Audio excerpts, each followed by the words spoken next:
Halo pemirsa, bagaimana kabar Anda hari ini? Semoga tetap sehat dan tetap semangat ya dalam beraktivitas. Senang sekali saya Egit Hapsari bisa menemani Anda siang hari ini dalam perbincangan yang mengangkat topik pergeseran kebiasaan bertransaksi dalam masa pandemi yang disiarkan secara langsung dari Media Center Satuan Tugas Penanganan COVID-19 Graha BNPB Jakarta. Pemirsa, data BPS menunjukkan bahwa daya beli masyarakat belum pulih pada bulan Oktober ini. Tantangan pada sektor ekonomi diperkirakan akan berlanjut hingga akhir tahun. Daya beli yang melemah diakibatkan oleh pendapatan masyarakat yang menurun. Salah satunya disebabkan oleh pemutusan hubungan kerja karena perusahaan tidak mampu bertahan selama pandemi. Namun pandemi ini membawa beberapa perubahan perilaku pada kebiasaan konsumen dalam bertransaksi. Seperti apa perubahan perilaku konsumen selama masa pandemi? Telah hadir bersama saya di studio pagi ini Mas Mulyandi Nasution selaku Investment Senator World Business Angel Investment Forum atau WBAF G20. Halo, selamat pagi Mas Andi. Selamat pagi. Gimana kabarnya, baik? Alhamdulillah baik. Alhamdulillah baik. Selain Mas Andi yang ada di studio, ada narasumber kedua kita, Mas Hadi Nainggolan selaku pengurus BPP HIPMI, Bidang Keuangan dan Perbankan. Selamat pagi Mas Hadi, apa kabar? Selamat pagi, Assalamualaikum warahmatullahi wabarakatuh. Waalaikumsalam warahmatullahi wabarakatuh. Baik kabarnya Mas ya? Kabar baik, luar Kabar biasa. baik, Alhamdulillah. Dan narasumber ketiga yang sudah terhubung dengan kita melalui sambungan Zoom jauh-jauh dari Bali, ada Mbak I Gusti Ayu Agung Indayuda dari Perhimpunan Usaha Taman Rekreasi Indonesia. Halo Mbak Indah, selamat pagi. Halo, pagi. Gimana kabarnya? Baik. Sehat ya Mbak ya? Ya, sehat. Baik, sehat. Nah pemirsa, sebelum memulai perbincangan kita pagi ini, sebagai informasi, kondisi studio ini telah disanitasi, mikrofon yang kami gunakan pun sudah didisinfeksi, dan kami juga senantiasa menjaga jarak seperti yang terlihat. Talk show ini juga memperhatikan protokol kesehatan dan ditujukan untuk semua kalangan. Nah sebelum kita memulai diskusi pagi ini, mari kita gunakan hand sanitizer terlebih dahulu. Silakan Mas Andi dan Mas Hadi.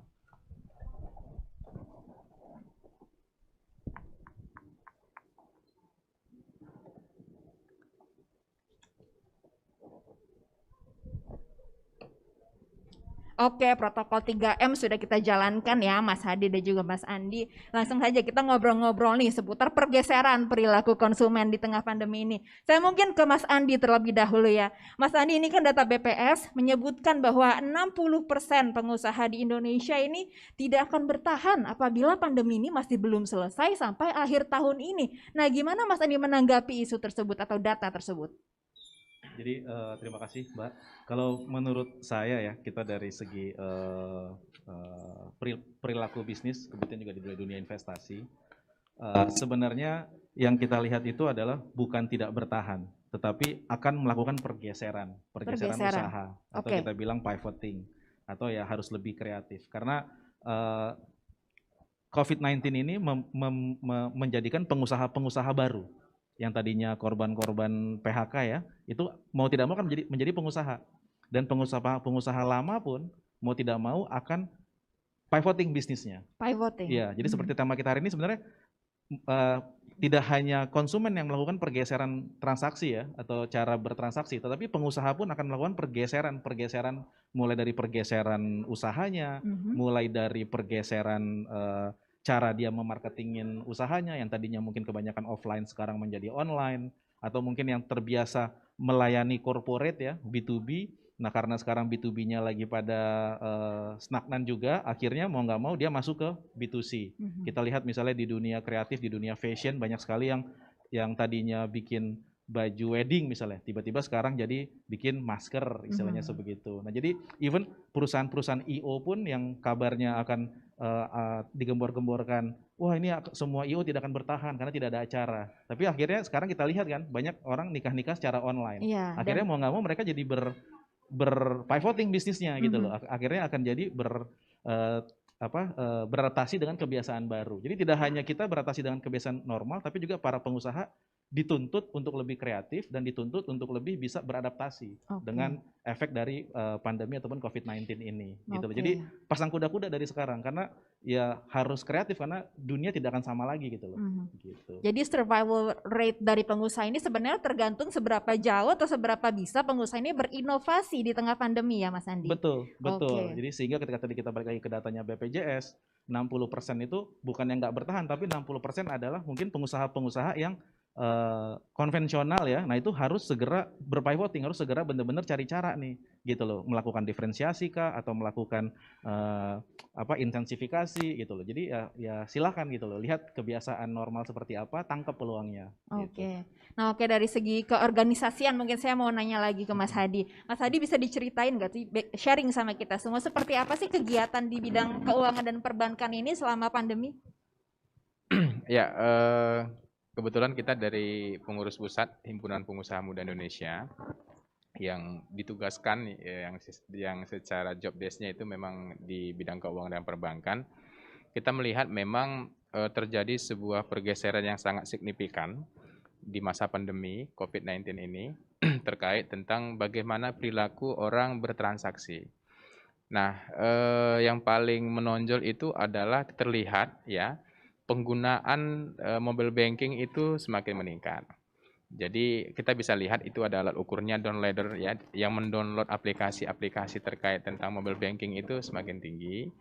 Yang kedua juga menggunakan internet banking dan transaksi online dan sebagainya. Nah, begitu juga dengan yang diikuti dengan cashless yang dalam bentuk ini kan poin-poin dan hal-hal yang lainnya, termasuk juga payment gateway yang hari ini lagi marak yang digunakan oleh berbagai brand-brand yang sudah gede, itu juga ternyata pertumbuhannya semakin besar gitu. Nah, ini tentu juga karena perubahan orang menghindarin kontak secara langsung yang akhirnya bermigrasi secara signifikan. Data yang terakhir kita lihat itu hampir kenaikannya itu 480%. Ya, kenaikan orang mengkonversi yang biasa bertransaksi secara manual, secara konvensional biasa sudah masuk ke cashless. Nah, tentu sebenarnya ini kalau saya sebagai pengusaha juga ini menilai sebuah peluang bisnis ya, artinya bisnis model yang terkait tentang platform penyedia payment gateway maupun online payment dan hal sebagainya ini menjadi ternyata bertumbuh di tengah pandemi ini. Nah, yang saya ingin tekankan di sini juga sebenarnya adalah kalau itu lebih ke transaksinya, nah saya juga ingin menekankan bahwa di masa pandemi ini juga ada 3 komoditas, ya 3 kategori yang pertumbuhannya juga signifikan orang belanja spend dananya, khususnya di masyarakat ya, khususnya di rumah tangga. Yang pertama adalah terkait tentu kebutuhan bahan pokok, karena ini menjadi kenyamanan ya kasarnya para ibu-ibu rumah tangga, kepala keluarga juga, bagaimana nih dia punya cadangan yang cukup di rumah tangganya. Nah, yang kedua terkait tentang penjualan suplemen, ya kalau obat pastinya ya di bidang kesehatan, tapi ternyata suplemen-suplemen yang sifatnya menjaga imun gitu ya, imun tubuh itu menjadi sesuatu yang sangat signifikan juga naik hari ini gitu. Nah, ini juga sesuatu yang menarik untuk kita cermatin gitu loh. Nah, yang terakhir terkait tentang penggunaan aplikasi. Ya, inilah menunjukkan data yang terakhir yang sama seperti yang diposting oleh Pak Jokowi, yang disampaikan Pak Jokowi sekitar 3 minggu yang lalu. Hanya ada 3 sektor ekonomi yang hari ini naik. Yang lainnya kan lagi terjun bebas. Yang pertama itu pertanian sampai melampaui 16,4%. Yang kedua telco, karena semua orang sekarang beramai-ramai menggunakan telekomunikasi, sekolah pun semuanya webinar dan semuanya online sebagainya gitu dan sebagainya. Yang terakhir ternyata air bersih. Nah, itu luar dugaan kita, ternyata semakin banyak orang di rumah semakin banyak menggunakan air. Make sense ya, gitu kan. Menarik sekali Mas Hadi. Oke, kalau dari segi pebisnis atau entrepreneur, saya mau nanya nih ke Mbak Indah. Mbak Indah ini kan seorang pengusaha muda, entrepreneur gitu. Nah, perubahan perilaku konsumen seperti apa sih Mbak yang terjadi pada bisnisnya Mbak Indah selaku pengusaha di bidang taman rekreasi selama pandemi ini, Mbak? Perubahannya itu banyak ya, karena kita ini kan di Bali mayoritas industrinya adalah pariwisata. Betul. Jadi pariwisatanya juga itu tidak hanya wisman saja, tapi mayoritasnya itu adalah wisatawan internasional. Nah, perubahannya sangat signifikan. Salah satunya apa? Setelah pandemi mereka tidak terbang ke Bali karena penerbangan luar negeri ditutup dan negara mereka pun juga menutup. Itu satu. Yang kedua, kami sekarang ini mengandalkan customer dari domestik ya, Nusantara. Nah, perubahannya sangat besar. Satu, kami berkomitmen industri pariwisata di Bali ini melakukan kegiatannya tetap harus buka karena ekonomi harus tetap berjalan, tetapi dengan sangat strict menjalankan ini protokol kesehatan yang kami sudah tahu kan, semua juga udah tahu. Yang salah satu sebelum buka kita itu harus ada tim verifikasi yang meloloskan atau memberikan sertifikat bahwa usaha taman rekreasi tersebut sudah bersertifikat, dan itu dikeluarkan oleh kerjasama antara pemerintah provinsi dan kabupaten kota serta tim verifikasi yang juga ada juga yang dari unsur-unsur relawan, yaitu pelaku-pelaku pariwisata. Jadi yang perlu kita perhatikan adalah satu, mereka harus punya hand sanitizer. Yang kedua harus ada hand washing basin. Yang ketiga gun temperatur gun, terus social distancing. Bahkan kemarin salah satu anggota kami Tari Kecak Uluwatu juga sudah buka, dan pas di long weekend ini tiba-tiba juga Astungkare, syukur alhamdulillah bahwa tamunya itu banyak banget. Jadi penarinya pun kayaknya kalau nggak salah pakai masker kemarin gitu. Jadi waktu pembukaan ya penarinya gitu, kecaknya karena kan mereka namanya juga kecak ya. Jadi harus berbanyak tapi mereka jaga social distancing. Nah ya begitu, jadi perubahannya sangat signifikan. Yang tadinya hal yang tidak biasa kayak pakai masker ini jadi menjadi hal yang memang keharusan gitu. Tapi kita nggak boleh berhenti beraktivitas ekonomi. Sekarang kita masih menunggu bagaimana Bali ini bisa dibuka untuk internasional, tentunya lebih mengutamakan keselamatan dan penekanan virus pandemi ini. Betul sekali. Sebetulnya juga kan roda perekonomian khususnya industri pariwisata ini juga harus terus berjalan ya Mbak Indah. Jadi inovasi ini dipandang sebagai jalan tengah. Oke nih Mas Andi, kalau kita ngomongin Indonesia di posisi dunia nih, Mas Andi sebagai investment senator di WBAF G20 ini gimana sih posisi Indonesia di kancah ekonomi global di saat pandemi? Oke, jadi ini yang menarik nih. Kalau kita selalu lihat di misalnya di televisi ya, yang kita kan selalu misalnya angka yang terimpact langsung dengan COVID-19. Misalnya jumlah kematian, jumlah yang terpapar positif dan segala macam. Kalau kita lihat dari angka sana, yes, the numbers is bad. Jadi angkanya memang jelek. Kita pernah menduduki posisi pertama tingkat kematian se-Asia, bahkan top 5 di dunia. Tapi again, kalau saya ngelihat dari segi investasi, dari segi perekonomian, sebenarnya posisi kita masih lebih baik dibandingkan dengan negara yang lain. Oh gitu. Yes, kenapa? Karena di sini ada market. Jadi yang pertama, kalau indikator-indikatornya, kalau kita lihat di bursa saham misalnya gitu ya, oke misalnya IHSG belum normal atau belum kembali ke sebelum pandemi. Tapi jumlah transaksi, artinya uang yang beredar, nah itu sudah berlahan-lahan sudah mulai pulih. Nah, artinya apa? Artinya tingkat investasi ataupun uang yang masuk ke dalam negeri, ke dalam Indonesia itu mulai bertambah. Seperti tadi yang diceritakan oleh Mbak Indah, ketika warung dibuka udah mulai ada pembeli. Karena problem kita adalah, problem di negara lain adalah, oke, dibuka nih lockdown-nya, di pengusahanya boleh jualan, tapi ada yang beli nggak? That is the problem kan. Karena kalau misalnya dibuka pun nggak ada beli, nggak ada transaksi kan nggak menyelesaikan masalah. Nah, untungnya di Indonesia ini adalah mungkin karena kita dulu sering dibilang tingkat konsumsi kita tinggi ya, itu menjadi berkah gitu loh. Sehingga tadi ketika pengusaha-pengusaha melakukan pivoting, itu masyarakat masih membeli, masih ada daya belinya gitu loh. Nah khususnya ya pemerintah juga udah melakukan banyak banyak program-program gitu ya, sehingga masyarakat yang terkena impact pun akhirnya sedikit dibantu lah seperti itu. Jadi tadi kalau kita lihat dari segi investasi, dari segi ekonomi, sebenarnya negara kita ini masih lebih baik dari negara lain karena negara kita ini masih tadi tingkat konsumsinya masih tinggi, kemudian ketika pengusaha melakukan pivoting masih bisa tersalurkan penjualannya seperti itu. Dan dari segi investasi pun investasi masuk ke Indonesia itu sudah mulai nih, sudah mulai udah mulai tergeliat. masuk Iya. asing ya. Jadi walaupun bandara belum dibuka, tapi uangnya udah datang duluan nih. iya. Nah, itu kan Jadi itu kan it's a good thing. ya, it's a good thing sebenarnya kan. Indikator artinya kepercayaan dari investor sudah mulai pulih, istilahnya Oke. begitu. Nah, pulihnya ya kan pasti ada reasonnya. Reason tadi kenapa ya? Tadi ngelihat oh daya beli masyarakat Indonesia masih oke nih dibandingkan sama negara lain, seperti itu. Oke, jadi ini berkah juga karena jumlah penduduk Indonesia yang begitu Betul, banyak dan juga betul. habitnya ya. Betul, Jadi betul. kita terus konsumsi dan akhirnya roda perekonomian kembali berputar ya, Betul, Mas Andi. betul. Kan negara selalu bilang spending. Spending. Iya, jadi sebenarnya bukan yang ngajarin kita boros, tapi agar ekonomi berputar. Karena kalau masyarakat nggak spending, kalau masyarakatnya nggak spending bukan boros ya, tapi maksudnya nggak kembali berbelanja seperti kala. Ini pengusahanya nih nggak ada yang beli gitu loh istilahnya gitu kan. Nah, pengusahanya yang beli akhirnya ujungnya ke makroekonomi jadi nggak jalan. Seperti Betul, itu. spending apalagi ke UMKM ya, jadi Betul, support lokal gitu ya, Mas Andi. betul.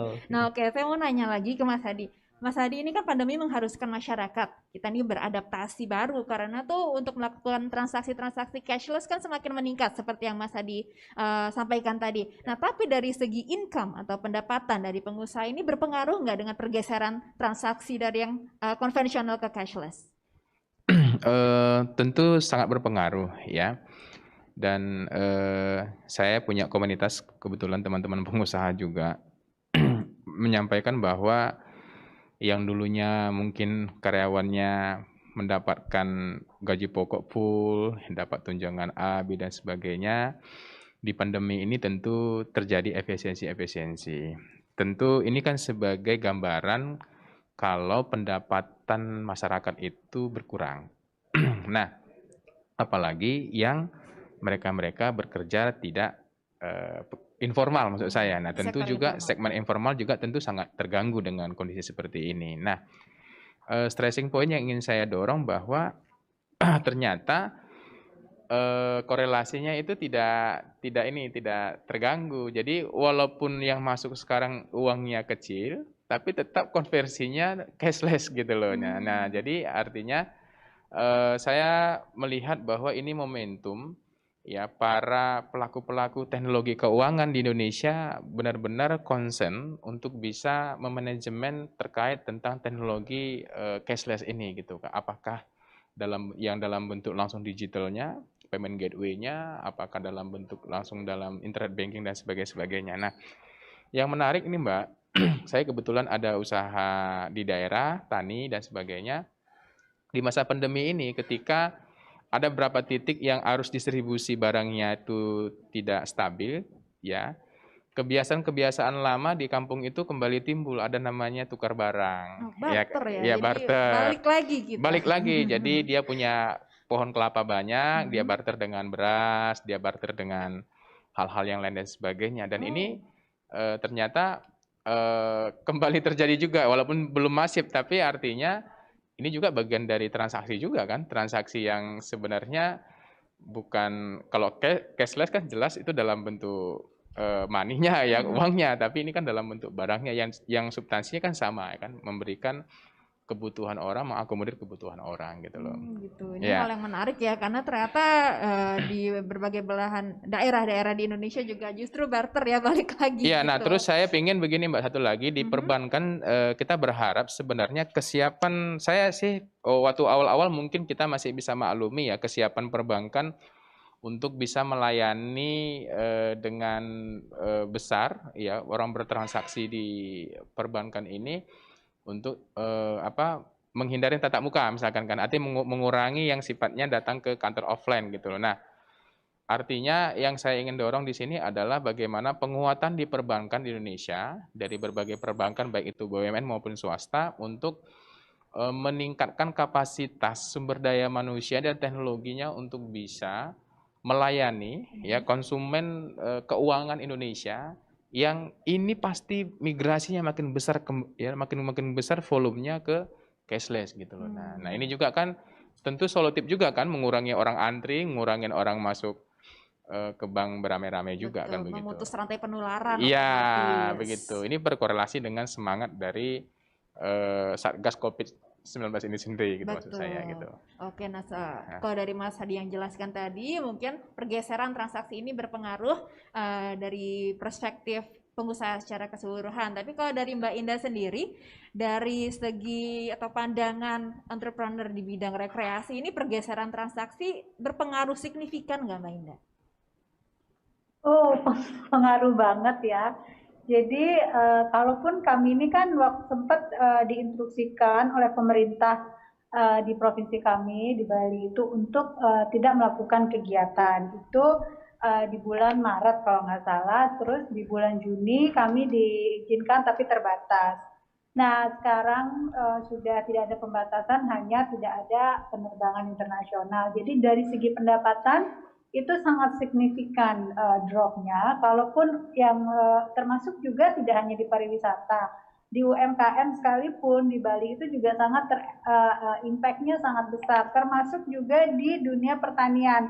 Karena hotel dan restoran serta taman rekreasi di Bali ini kan banyak sekali mengkonsumsi hasil perkebunan dan pertanian.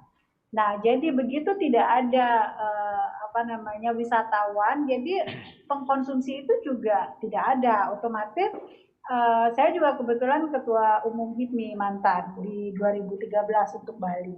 Jadi teman-teman HIPMI yang bergerak di UMKM pun juga merasakan ininya, sampai mereka harus membuang hasil dari pertaniannya berapa ratus kilo per hari, dan telurnya jadi busuk dan lain-lain.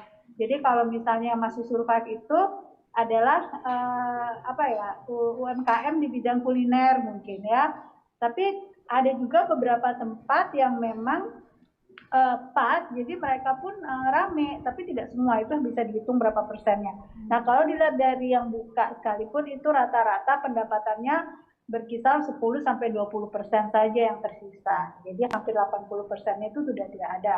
Nah, kalau saya sendiri punya pabrik coklat, itu hanya bertahan ya 10-20%, dan itu pun kita bantu dengan penjualan di online gitu, portal-portal online. Nah, jadi memang di Bali ini memang kita pun sudah tergolong resesi karena tidak ada kegiatan ekonomi yang masif, dan dropnya juga sangat signifikan. Tapi yang lucu kemarin di long weekend itu kita membludak sekali untuk 3 hari terakhir. Jadi ya terima kasih juga ya, karena di Indonesia ini kan jumlah penduduknya, mengandalkan jumlah penduduk internalnya saja sebenarnya sudah bisa survive, itu mungkin. Tetapi ya jelas untuk spending dan sustainability kita memang masih membutuhkan Bali ini dibuka secara internasional untuk bisa survive. Oke. Nah, ngomong-ngomong soal resesi nih, pemerintah sendiri kan sudah mengkonfirmasi bahwa kita memasuki resesi, dan ini sudah terjadi.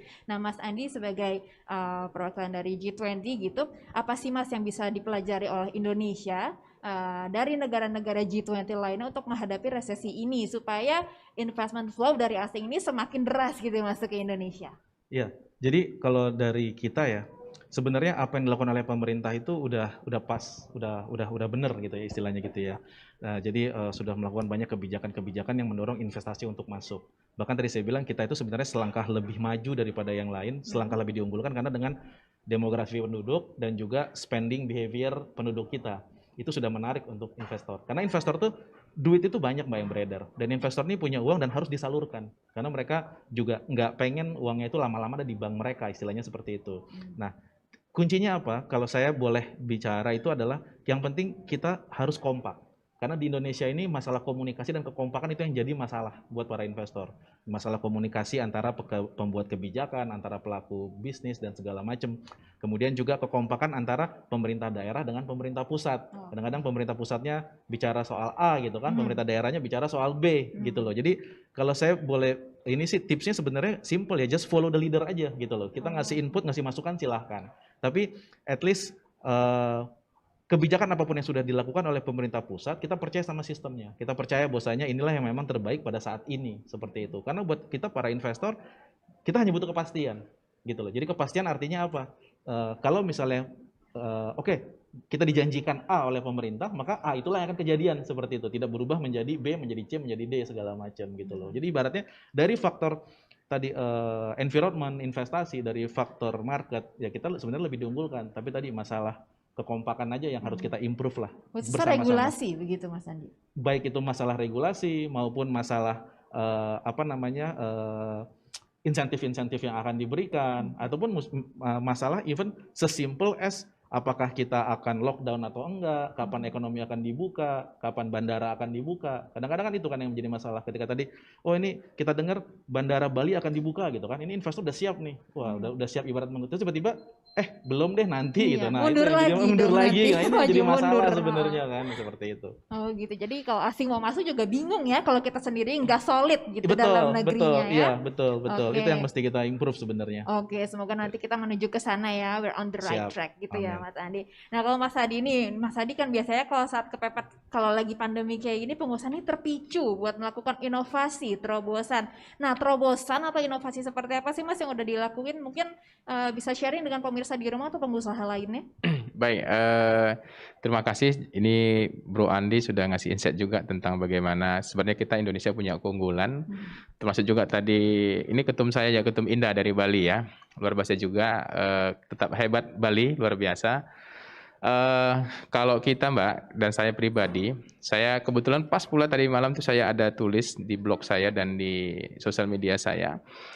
Selama pandemi ini kurang lebih ada sekitar 14 brand saya yang saya tutup ya. Ada berapa sub-sub brand yang kita tutup itu dalam rangka efisiensi, mereduksi kos-kos yang tidak penting dan termasuk juga biar membuat bisnis makin fokus gitu loh. Nah, tentu kekuatan pengusaha itu adalah di inovasi bisa survive dalam kondisi apapun. Ya termasuk dalam pandemi ini. Nah, saran saya untuk saat ini pertama, pengusaha harus memigrasikan activity marketing transaksionalnya ke digital. Itu tidak bisa tawar-tawar lagi. Ini adalah sebuah keharusan yang harus dilakukan. Yang kedua, kalau ingin ekspansi bisnis, fokuslah ke hal 3. Ya, saya sampaikan pertama fokus di bidang agriculture, ya di pertanian.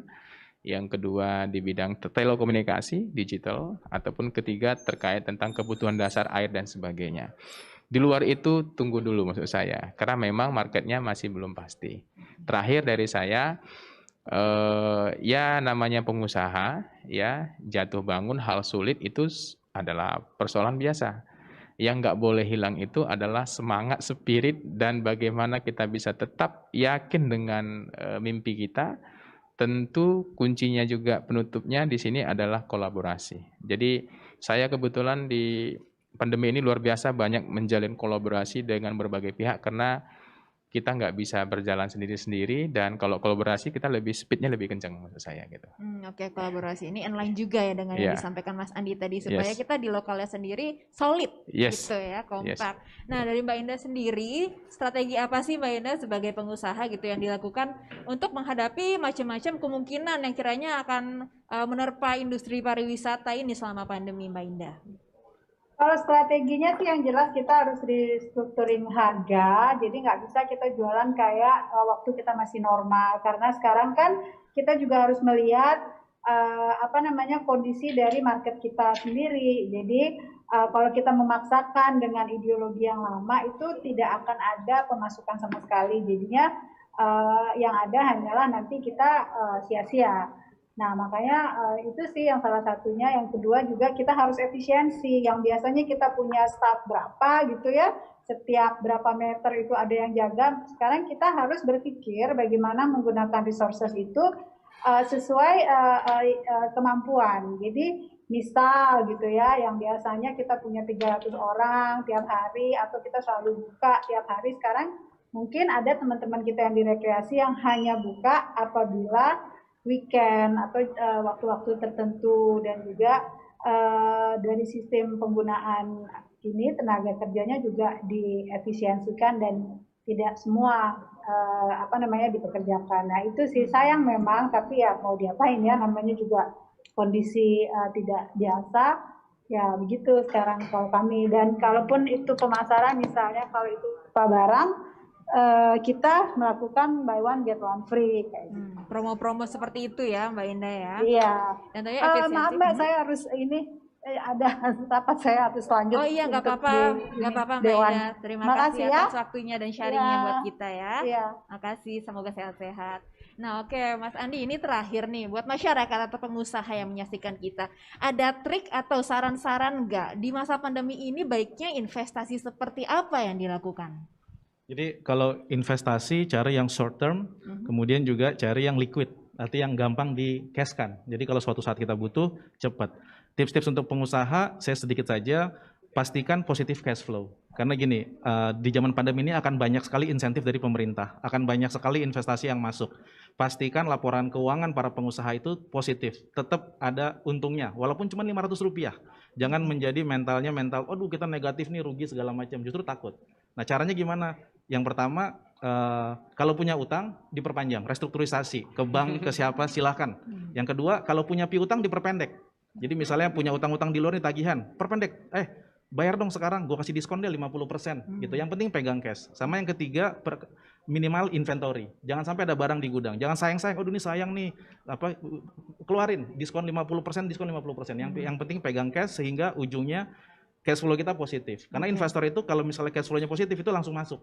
Tapi kalau misalnya kita mentalnya aduh nih rugi, negatif segala macam, malah takut sebenarnya. Pusing sendiri. Yes, itu untuk pengusaha. Untuk konsumen, spending. Karena saya pernah baca itu di media, saya lupa, itu katanya jumlah penduduk Indonesia yang tabungannya di atas 3 miliar naik katanya. Itu kan berarti orang takut spending kan ya. Iya. Nah kalau saya para konsumen yang bukan pengusaha, PNS ataupun yang masih dapat gaji bulanan, spending. Jangan takut untuk spending. Toh mumpung lagi murah-murahnya nih, mau beli tanah, mau beli properti kan lagi turun harga nih semuanya ya kan.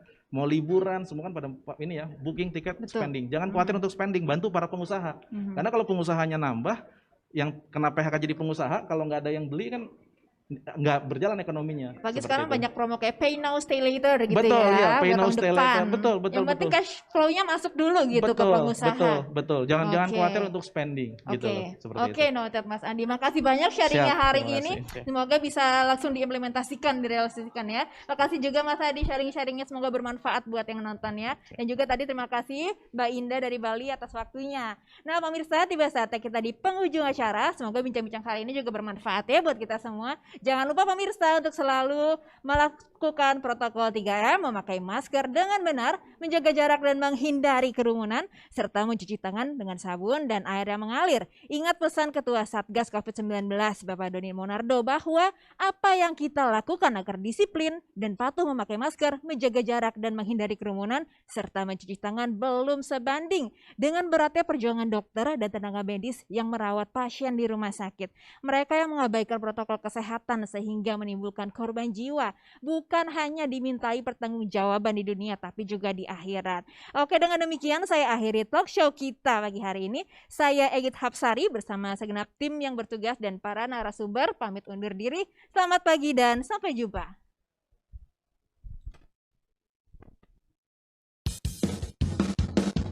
Ingat pesan ibu, pakai maskermu, cuci tangan pakai sabun, jangan sampai tertular. Ingat selalu pesan ibu, jaga jarakmu, hindari kerumunan, jaga keluargamu.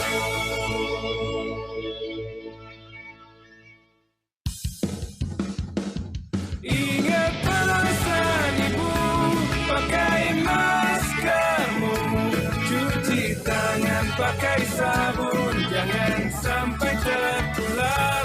Ingat selalu pesan ibu, jaga jarakmu, hindari kerumunan, jaga keluargamu.